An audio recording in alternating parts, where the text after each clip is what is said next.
real quick before we move to the next session, what is on pages 6 through 13, and then even into 20, is you have every phase, major phase, preschool, elementary, middle school, high school. There's a graphic. We have a bookmark, but you have to have like 40/40 vision to see that tiny print. And then the other page is what we wrote. Elena wrote for us as a seminary student. Me and Dustin, our pastors, worked up. So if you want a summary of that, that's sort of what that is. And then we also have some stuff that comes from Orange that talks just about the transitions, okay? So when you go from an elementary school or from preschool to elementary or whatever, those are really helpful as well. So as we transition, you guys check out this video to set up our next session.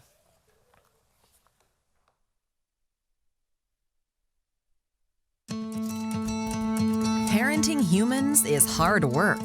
It's hard because you sleep less, control less, and spend considerably more hours cleaning up messes that aren't your own, both physical and emotional. But it's also hard because you're parenting someone who is constantly changing on you. It's the nature of kids to change.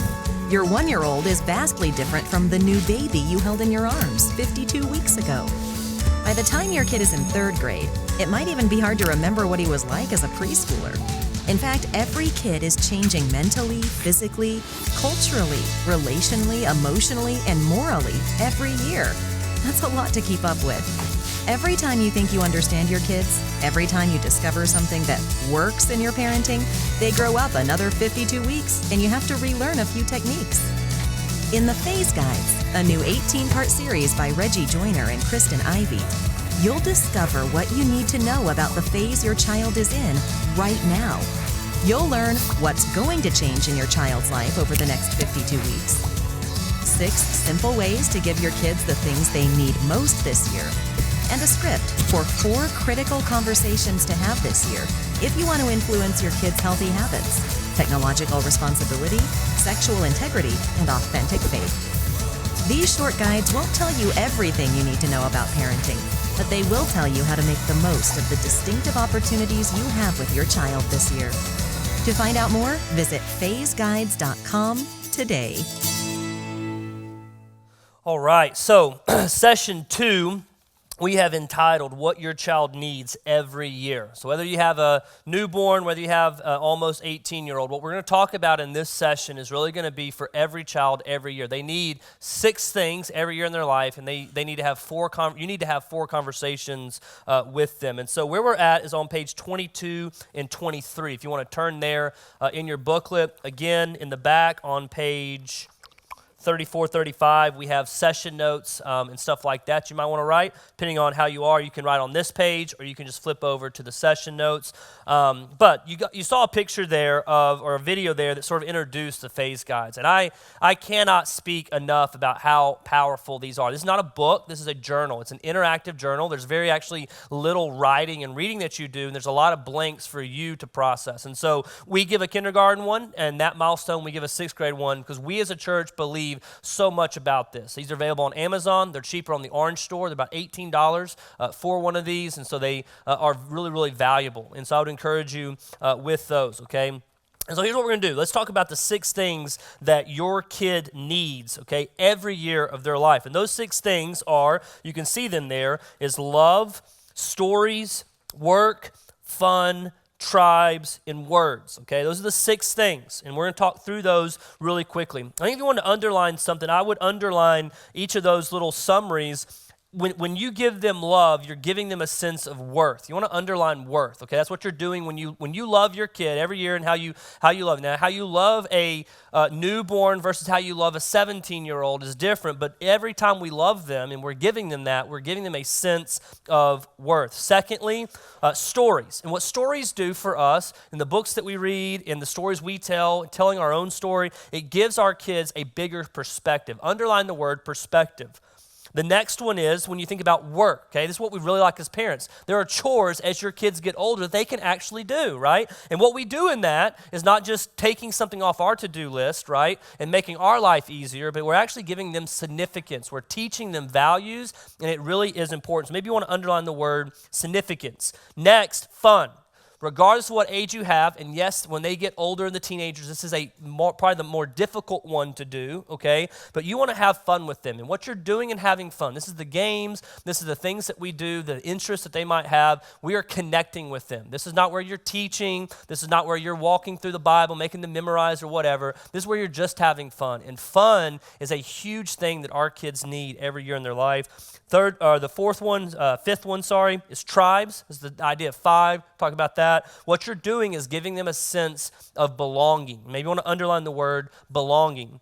And the final one is words, okay? The words that we speak, okay, give direction, okay? And you need to think about that. How we talk to our kids, okay, will give direction, all right? And so let's look at this a little bit. When it comes back to love, I want to read out of the kindergarten book, and I've sort of summarized it for all kids at all time, but I think this is the best way for you to think about the worth that you give your kid when you love them. It says, your kid needs to know that you see their efforts, you see their ideas, you see their accomplishments, and you see their failures. Okay, you're sensing the worth that they have, right? Some of that's good. Even when they mess up, they still are valuable. They still have worth. And we have to sometimes communicate that more than we do when they do a really good job. Goes on to say, being a child's parent probably isn't the only thing you've got going on. You might get an amen, right? If we could just do parenting, I would kill it, right? It's not the only thing we have going on. So remember this. In order to give your child the love and attention that they need, you will do this by doing the one thing during that phase. So for preschoolers, you embrace their physical need. For school age, elementary age, you embrace or you engage with their interests. For middle schools, you will give them love and attention if you affirm their personal journey. And then for our high school parents, you will give them love and attention if you mobilize their potential, right? So just think about that, right? What we do, we need to see their efforts, see their ideas. Some of them are crazy. We need to see their accomplishments, right? The artwork matters. It gets bigger as they get older. And we need to see their failures. And we've got to speak into that. And so you give your kid a sense of worth when you do that. When it comes to stories, there's a couple things I would encourage with you. And you really got to buy the book to know the best thing for your age. But every one of these books, this is the coolest page. They've got all the books that they would recommend for a kid to read at that area, right? So every 18 years, here's a list of books that the kindergartner that you as a parent should read with them, okay? Every year's got that, right? What do stories do? Stories help our kids get a larger perspective, a bigger perspective. And so yes, it does matter, the books that we have. The question I would ask you parents is, do you have a library membership? One of the best things is that we live in a city, both Jefferson Parish and Orleans Parish have great libraries, okay? You need to get a membership, and you need to bring reading into your home. You're helping broaden their horizon. Yes, it starts with little, fuzzy little finger things and when they're young, and then it gets to deeper books later on that they need to read that really do matter. Also, when it comes to our stories, I would encourage you need to tell their story, right? How are you capturing the moments in their life, right? Thank God for Facebook, right? I every day can open up and I can see what has happened in my life for the last 10 or 11 years that I've been on Facebook, right?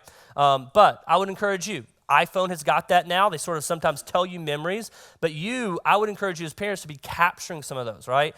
Now that my daughter is getting to that age, we're looking through pictures, and she loves that. She loves to look. We love to tell stories.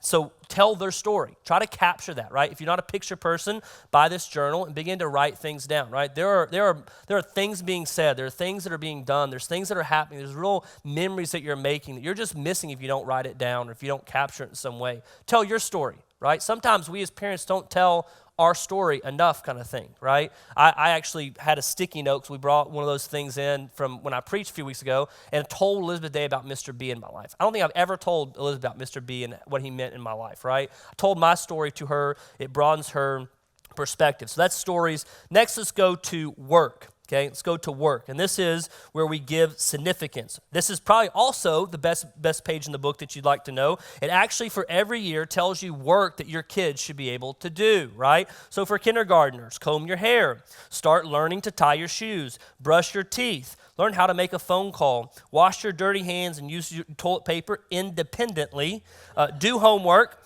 I added one because we started school. Remember your backpack. One of the first days we went to school. All the way to school, and Elizabeth said, I forgot my backpack. I said, oh, good. Look, here's a chore you get to do, right? When we give work, and again, it changes with life, right? I think in preschool, you can pick out your own clothes, right? Might look pretty interesting. If you ever see some of my pictures, my Friday pictures, Paul picks out some pretty interesting things at times, but that's a significance that I'm giving him, right? We are asking our kids to begin to put up their clothes, right? They can begin to learn that. I mean, we're folding so much laundry every single day. You could help us out. You don't pay rent, so you can put your laundry up, right? You can begin to see toys, right? You can begin, even in preschool, to sort of give that sort of work. When it comes to elementary, right, there's a sense in which you've got to sort of up that significance that you're giving them, right? Okay, remember your backpack. This homework folder you need to make sure is in there every time, right? This communication stuff. You got to bring that to, you got to bring that from, you got to turn this in. When you get to high school, this is what my dad did, yard work, right? So the reason he had 3 kids, right? So he could give the yard work over to me, right? I hated it, right? But I'm really glad what it taught me, right? Now, when I was young and arrogant, I hated it, right? But now where I'm at, I am longing for the day when Paul mows our yard. I can't wait to where I don't have to be out there sweating, right? But you're giving them significance, right? There is a sense that some of what we teach them when it comes to work, and this is giving them significance that they actually have giftings, but you're also developing that we want these kids to have freedom in 18 years and move out and know how to have a job, how to meet deadlines, how to sort of do what they're told to do, how to sort of do things, complete things. And so that's what you're doing with work. When it comes to fun, I would just encourage you to think about what ways do you connect. Right? Every book has games that you should play. These are board games. These are toys. These are different card games, toys you should play with them. There's activities that you want to do, right, kind of thing, and that sort of talks through that. I would encourage you to think about the fun days, right? What days are you setting up throughout that 52 weeks in that 1 year that makes it really special, right? So a few examples, right? We are a 2-parent working household, right? And so one of the things that we do, and one of the ways we have fun, is on Tuesday nights, we have a Tuesday night brick dance party, okay? We turn on music. We have the loud Bluetooth speaker. Dad's more DJ than dancer. Mom's more, that's more of her gift. She danced for 18 years. But we have a dance party, right? Isaac is even already doing like this, right? So we every Tuesday night, after dinner, while dinner's happening kind of thing, that's a fun thing that we're putting into a rhythm every single week. Birthdays are a big deal in our household, right? And we have a blessing. One of our like aunts in our kid's life is a manager of a breakfast place. So everybody who has a birthday, we go there, we get free breakfast, and that's a really special deal. Elizabeth, because she loves her so much, every year on her birthday, the pancake is named the Elizabeth Jane Pancake. But that's a fun activity that we do every single time. So you need to think about that, parents. What are the things that you're trying to sort of build in the rhythms, right? The games and activities, right? What nights do you just not in family dinner eat just dinner and just talk, but say, hey, let's play a board game while we actually eat dinner and connect kind of thing. You need to figure that out for yourself, right? And sort of say, hey, how can I sort of bring fun and connection into that? I want you to turn the page, and this is, if you were here a few weeks ago when I preached, you saw this, but I want to sort of us to begin to fill this out. This is pulled from the 6th grade book, and it talks about tribes. And here's what I want you to do, okay?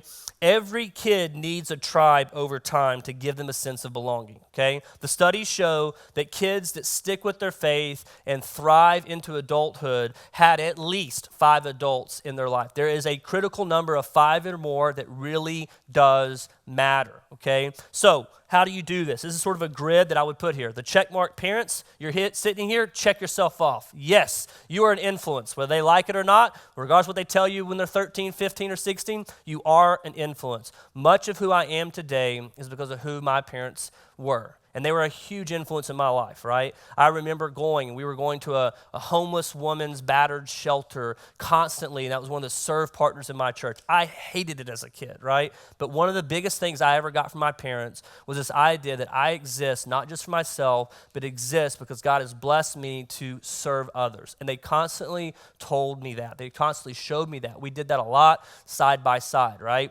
And so you're an influence. Grandparents, aunts, and uncles. That's the family, right?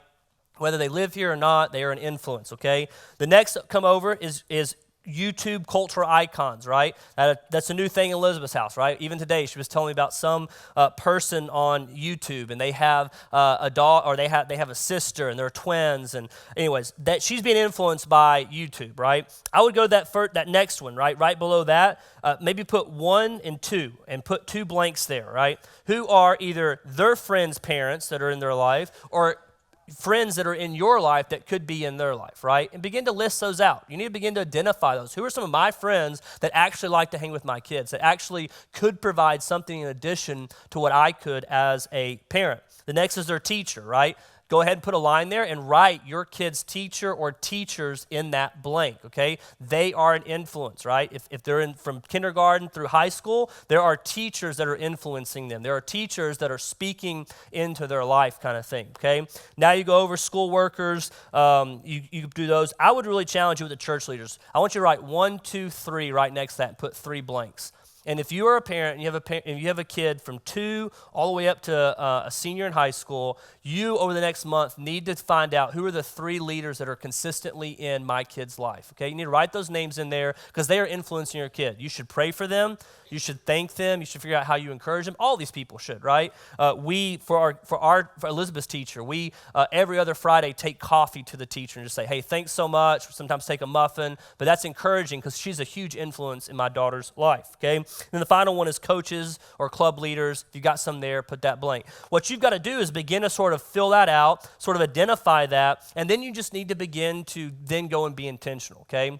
A question I would give you that you could ask is, who is one adult that your kid thinks is cool and would want to get to know better? So if you have a kid, probably about 3 to 12th grade, you can ask them this question. Who's the one person that you think is really cool and you'd like to hang with? And then just go and be intentional with that. And so that's a framework there. I would encourage you to sit down, begin to fill this out, begin to identify, and then you whittle down from there, okay? I'm going to say it. I think you prioritize. A majority of those should come from the church and should come from this church and should come from your V group and your V team. But you do what the Lord leads you to and begin to just identify them. And then the final ones is words. And I want to read just some of the words and just let you think and maybe think about how you use these, right? This is out of the 6th grade book. Some of the words they encourage us to say, and a lot of these are the same for every year. I love you. Tell me more. Or I say, oh, really? And let them sort of share. I hope you know, right? Sense of worth there, right? Hope you know I'm really proud of you, right? Hope you know I think that you're so fun as a 3-year-old. I think you're so fun as a 13-year-old, right? I'm sorry. Yes, we need to say that, right? When we mess up, we need to show, hey, I'm sorry, I lost it there. I shouldn't have said that. I'm sort of stressed right now. Sorry that came out on you. I'm really proud when you fill in the blank for them. You're beautiful or you're handsome, right? Be yourself, right? Be yourself. Those are some of the words that you could begin to use. And you can think about others, right? But our words give a sense of direction, right? It does do a lot in their identity. It does do a lot in their worth, but it also gives direction. So think about those words. So that's the 6 things. Flip over. We're now going to go to the 4 conversations. So we're on page 26 and 27.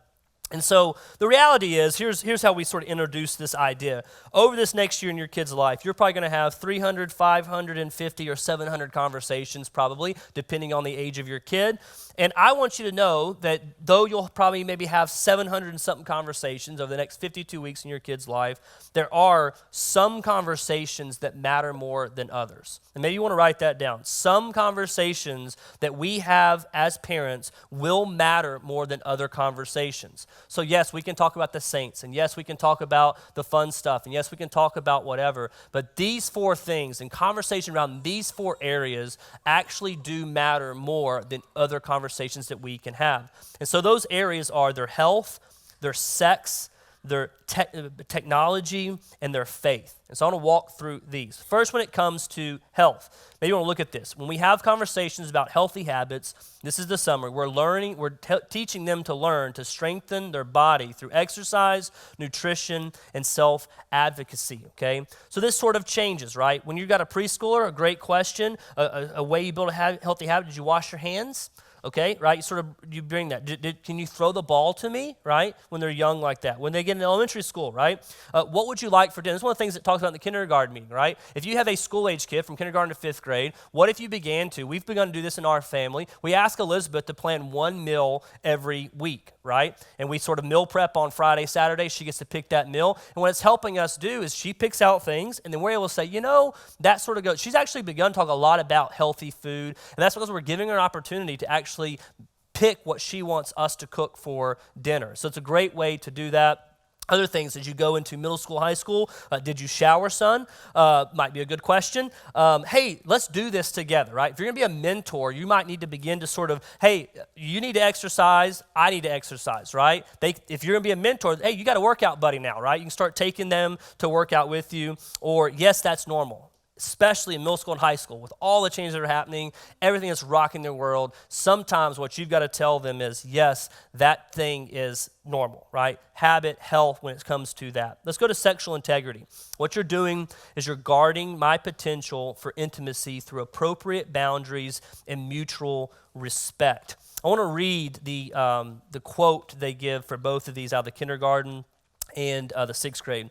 Kindergarten, they says, your kindergarten may already have some questions, and that's probably, and you're probably weren't ready to give full disclosure answers. That's okay. In the phase of really from kindergarten through fifth grade, the most important thing to do is to give simple answers to biological questions. Continue coaching privacy and personal boundaries, and keep the conversations casual, okay? I will say, you need to know that if you have someone in elementary school age, that from 7 to 9 is the ages that you need to have sex talks, okay? Studies show us that that's when we as parents have got to lean in that area, okay? And so if you want an age, you want a range, if you have a 7, 8, or 9-year-old, you need to begin to have sex talks, plurals, okay? And so begin to work that in and think about that. So that's on the kindergarten side. When it comes to middle school, and this works, I think, based on middle school and high school, it says, your middle schooler and high schooler is both interested and unsure when it comes to the question about sex and dating. This is a fragile time for conversations, so take extra precautions not to embarrass them about their body or their curiosity or their questions. Consistently communicate affirmation and respect. So if you got a 6th through 12th grader, right, and some of them are sitting over here, right, we need to have this idea. It's a very fragile time, right? And there needs to be conversations even then, right? They need to have affirmation and respect a part of them. And so hopefully that's helpful for you. This is an important part of the body, of their development. And so those conversations that we have really do matter. Let's go to technology. Let's think about technology. Technology is leveraging the potential of online experiences to enhance offline community and success. You cannot, as a parent, unless you want to be a weird one, actually block them from all technology, right? You will stunt them to be able to operate in this world, right, if they do not understand phones and computers and all that type of stuff. But this is an area where you have to be overly protective and really help to filter what's really happening. Again, I told you, I think my daughter's worldview right now is being shaped by YouTube. So much she's watching, so much is access. And so a couple things I would say, if you want to write these down in the session notes or right here next to this, I think some encouragement I would give you. You need to be a protector and a guide, okay? When it comes to technology, whatever age, whatever phase, you've sort of got to protect. You've got to put some blocking things on. You've got to sort of make sure what's there and what's not there and guard that. You've got to sort of protect that. You've got to look together, right? One of the things they encourage is we begin to look things up. So don't let your kid just go and Google something, right? Do it with them, okay? Look together. You're that mentor. I think that can start as early as 5 and 6, right? You can begin to sort of help them sort of see that. The orange sort of encourages also, talk openly about your use of technology. So if you're on your phone, so go ahead and say, I'm texting Pammy, I'm texting Mimi, I'm texting your mom, right? Let them know what you're actually doing kind of thing, right? I just today put Elizabeth on Insta story and told her about Instagram, right? Showed it to her. She approved of it. We posted it. But I'm beginning to show her there's these places that these adults post these pictures and we all like them. She's learning that, right? So talk openly about your use. And then really encouragement, especially in middle school and high school, if you have those parents or when you get into that phase or you have those kids in that phase, you need to set times. So by 7 p.m., your phone needs to be here, right? There's no phones in your bedroom. One of our nephews is a sophomore in high school, and that's the rule in their house, right? When you go to bed, you don't take your phone. It sits right here. So that's the way that we protect. If you've got middle school or high school kids, you got to begin to think about how do we sort of filter it. Yes, they need to have it. They want it, right? Some of your kids might have already asked you for a phone. Elizabeth has asked us, but that is a reality that we have to sort of protect. And so those are sort of the 4 conversations. The final one is this, faith. Maybe not more important, but it is a very important. In faith, they're trusting Jesus in a way that transforms how they love God, myself, and the rest of the world. And here's what I'll say, okay? When it comes to faith, one, before the age of 13, most people have made a decision for Christ one way or the other. And I believe in the ages really between 12 and 18, they are beginning to make that their own faith, right? I know this is true from my life. Much of who I am today, and much of what I believe about God and everything like that didn't come necessarily from seminary, but it came from what I was learning in middle school and high school and those adults that were investing in my life. And so you as parents, here's the charge. You need to make church a priority. Whatever age you have a kid, church should be a priority in your life. And what do I mean by that? I do think that is Sunday morning. I do think that matters in the V group that you're in, right? I said this, and I can't say it any more softly, but you will not see anything happen in their faith journey that isn't happening in yours, right? And you're really a pretty big hypocrite if you tell your kids, you need to go talk to Miss Emily, but I'm not going to have anybody in my life, right? So you got to think about that. Make church priority, and you need to make your talks about faith more than just Sundays, right? We are trying to do everything we can when they're with us to set you up to have conversations.